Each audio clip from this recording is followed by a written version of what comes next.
कधीकधी आपण एखाद्याला बघतो आणि पटकन त्याच्याबद्दल काहीतरी मत बनवून टाकतो, नाही का? पण त्या व्यक्तीचं बाह्य रूप बघून त्याची किंमत ठरवणं हे किती चुकीचं असू शकतं. आज आपण केलीसिला जातकातून बरोबर याच गोष्टीवर विचार करणार आहोत. ही कथा आहे थट्टेची, आदराची आणि कर्माच्या एका अशा चक्रव्यूहाची की ऐकून तुम्ही खरंच आश्चर्यचकित व्हाल. चला तर मग या बोधकथेत जरा खोलवर शिरूया. तर गोष्ट सुरू होते जेतवनाच्या एकदम शांत पवित्र वातावरणात. पण ही शांतता फार काळ टिकत नाही. झालं असं की काही भिक्खू खूप दुरूनून एका प्रसिद्ध ज्ञानी वयोवृद्धाला भेटायला आले होते. त्यांना त्यांची खूप कीर्ती ऐकून माहिती होती. पण गंमत म्हणजे त्यांना हे माहीतच नव्हतं की ज्यांना ते शोधत आहेत त्यांना ते आधीच भेटले आहेत, आणि तेही एका खूपच अनपेक्षित आणि खरं तर अपमानकारक परिस्थितीत. तर हे 30 भिक्खू जेतवनात पोहोचले आणि त्यांनी थेट बुद्धांनाच विचारलं, महाराज, आम्ही ऐकलंय की इथे लकुंतक नावाचे एक खूप चांगले मधुर वाणीचे उपदेशक आहेत. ते कुठे आहेत बरे? आणि इथूनच कथेचं रहस्य अधिकच गड होतं, कारण ज्या महान व्यक्तीच्या शोधात ते इतक्या लांबून आले होते त्याला ते नुकतेच भेटून आले होते, पण आदराने नाही तर चक्क अपमानाने. आता हे आदरणीय लकुंतक होते तरी कोण? तर तेच आपल्या कथेचे केंद्रबिंदू आहेत. आणि त्यांच्यात ना एक मोठा विलक्षण विरोधाभास होता. म्हणजे शरीरानं ते इतके लहान होते की एखाद्या नवशिख्या मुलासारखे दिसायचे, जणू काही मनोरंजनासाठी ठेवलेला एखादा बटू. पण त्यांची आध्यात्मिक उंची ती खूप मोठी होती. ते 80 महान वयोवृद्धांपैकी एक होते. त्यांची वाणी एकदम मधुर होती आणि त्यांच्या सर्व वासना पूर्णपणे शांत झाल्या होत्या. आणि ह्याच लहान शरीरयष्टीमुळे आलेल्या भिक्खूंनी त्यांना एक नवशिकाच समजलं. त्यांनी चक्क त्यांची चेष्टा केली, त्यांचं वस्त्र ओढलं, नाक पिळलं आणि त्यांना हलवलं सुद्धा. आता इथेच खरा प्रश्न निर्माण होतो, नाही का, की इतक्या महान आणि आदरणीय व्यक्तीसोबत असं काही का घडावं? या अपमानामागे नेमकं कोणतं रहस्य दडलेलं होतं? जेव्हा त्या भिक्खूंनी बुद्धांना विचारलं की एवढा खरा शिष्य, इतका ज्ञानी माणूस दिसायला इतका क्षुल्लक कसा असू शकतो, तेव्हा बुद्धांनी जे उत्तर दिलं त्यानेच या कथेला एक नवीन वळण मिळालं. बुद्ध म्हणाले की या प्रश्नाचं उत्तर या जन्मात नाहीये. ते दडलं एका खूप जुन्या, विसरलेल्या कथेत.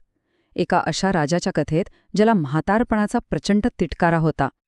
चला तर मग आता आपण बुद्धांसोबत कथेच्या आतल्या कथेकडे वळूया, म्हणजे थेट भूतकाळात जाऊया. ही गोष्ट आहे बनारसचा राजा ब्रह्मदत्त याची. एक असा राजा ज्याच्या मनात म्हातारपणाबद्दल प्रचंड तिरस्कार आणि भीती होती. हा राजा ब्रह्मदत्त फक्त म्हातारपणाचा तिरस्कार करायचा असं नाही, तो अक्षरशः क्रूर होता. तो काय करायचा तर म्हातारे हत्ती, घोडे, बैल सगळ्यांना राज्यातून हकलून द्यायचा. इतकंच नाही तर म्हाताऱ्या माणसांना बोलावून त्यांना त्रास द्यायचा, त्यांचा अपमान करायचा, आणि यातच त्याला आनंद मिळायचा. त्याची ही विकृत कर्मणूक हळूहळू त्याच्या संपूर्ण राज्यासाठीच एक मोठं संकट बनून गेली. आता राजाच असा वागायला लागल्यावर समाजावर त्याचा काय परिणाम होणार? खूपच भयंकर परिणाम झाला.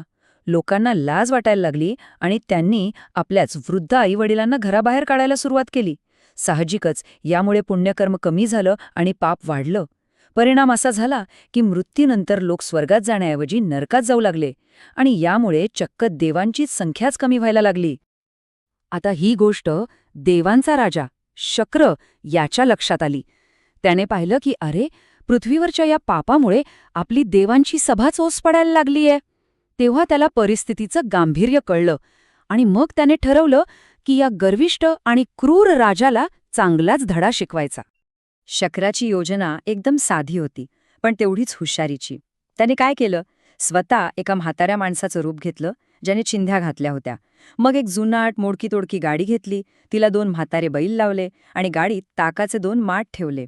म्हणजे बघा, राजाला ज्या ज्या गोष्टींचा तिटकारा होता त्या सगळ्या गोष्टी एकत्र आणून तो थेट राजाच्या मिरवणुकीच्या रस्त्यात जाऊन उभा राहिला. आणि मग तो क्षण आला जिथे एका बाजूला होती देवाची माया आणि दुसऱ्या बाजूला होता माणसाचा अहंकार. वेश बदलून आलेला शक्र आणि गर्विष्ठ राजा ब्रह्मदत्त आता आमनेसामने येणार होते. राजा त्याला बघून प्रचंड चिडतो आणि ओरडतो, अरे हटवा त्या गाडीला बाजूला. पण त्याचे सैनिक आणि लोक एकमेकांकडे बघायला लागतात. ते गोंधळून म्हणतात, महाराज, कोणती गाडी? आम्हाला तर इथे काहीच दिसत नाहीये. आणि इथेच शक्राच्या मायाजालाची ताकद दिसून येते. ती जुनाट गाडी, ते म्हातारे बैल, तो वृद्ध माणूस, हे सगळं काही फक्त आणि फक्त राजालाच दिसत होतं. आणि मग घडला तो क्षण ज्याने राजाच्या गर्वाचा अक्षरशः चक्काचूर केला. शक्राने एक एक करून ताकाचे दोन्ही माठ त्या राजाच्या डोक्यावर फोडले. विचार करा, भर मिरवणुकीत सगळ्या प्रजेसमोर ताकाने माखलेला तो राजा पूर्णपणे हतबल आणि अपमानित होऊन उभा होता. या अपमानानंतर शक्राने आपलं मायाजाल मागे घेतलं. ती गाडी, ते बैल, सगळं अदृश्य झालं आणि त्याने आपलं खरं तेजस्वी रूप प्रकट केलं. आकाशात उभा राहून, हातात वज्र घेऊन त्याने त्या दुष्ट राजाला थेट धमकीच दिली. तो म्हणाला, तुझे हे वागणं बदल, नाहीतर हाच वज्र तुझा विनाश करेल. तर ही होती राजाची गोष्ट. आता आपण या कथेच्या मूळ शिकवणीकडे येऊया. ही तीच शिकवण आहे जी तेव्हा शक्राने राजाला दिली होती आणि आता इतक्या युगांनंतर बुद्ध त्या भिक्खूंना देत होते. प्रश्न तोच होता, खरी महानता कशात आहे? शारीरिक आकारात की आतल्या ज्ञानात? बुद्धांनी काही काव्यपंक्ती सांगितल्या ज्यातून या कथेचं सार अगदी स्पष्ट होतं. त्या म्हणतात की ज्याप्रमाणे हंस, बगळे, हत्ती, हरिण हे सगळे सिंहाला घाबरतात, त्याचप्रमाणे एखादं मूल लहान असलं तरी हुशार असेल तर ते महान ठरतं. आणि मूर्ख माणूस कितीही मोठा असला तरी तो कधीच महान होऊ शकत नाही. हाच तर फरक होता लकुंतक आणि राजा ब्रह्मदत्त यांच्यात. खरी महानता ज्ञानाने आणि सद्गुणांनी येते, केवळ शरीराच्या आकाराने किंवा सत्तेने नाही. आत्ता आपण या कथेच्या सगळ्यात महत्त्वाच्या भागाकडे आलो आहोत. आता तो क्षण येणार आहे जिथे या दोन्ही कथा, म्हणजे राजा ब्रह्मदत्ताची गोष्ट आणि लकुंतकाची गोष्ट, एकमेकांशी एका आश्चर्यकारक कर्माच्या धाग्याने जोडल्या जाणार आहेत. तयार आहात? तर बघा, आपल्यासमोर दोन पात्र आहेत, दोन अगदी वेगवेगळ्या कथांमधली. एकीकडे आहे तो सत्तेच्या गर्वाने अंधळा झालेला क्रूर राजा ब्रह्मदत्त, आणि दुसरीकडे आहे शरीराने लहान पण ज्ञानाने महान आणि विनम्र असलेला वयोवृद्ध लकुंतक. आता विचार करा, या दोघांचा एकमेकांशी काय संबंध असू शकतो? आणि इथे आहे कथेचा पहिला मोठा खुलासा. भूतकाळातला तो क्रूर राजा ब्रह्मदत्त, तोच या जन्मात लहान आणि विनम्र वयोवृद्ध लकुंतक म्हणून जन्माला आला होता. त्याने मागच्या जन्मात वृद्धांचा जो अपमान केला होता, त्याच कर्माचं फळ म्हणून त्याला हे लहान क्षुल्लक शरीर मिळालं होतं. आणि दुसरा खुलासा, ज्या देवाने म्हणजे शक्राने त्या राजाला धडा शिकवला होता, तो दुसरा तिसरा कोणी नसून स्वतः बुद्धच होते. त्यांच्या मागील जन्मात पाहिलं कसं कर्माचं चक्र पूर्ण झालं. एका जन्मात धडा शिकवणारे बुद्ध आणि दुसऱ्या जन्मात त्याच कर्माचं फळ भोगणारे लकुंतक.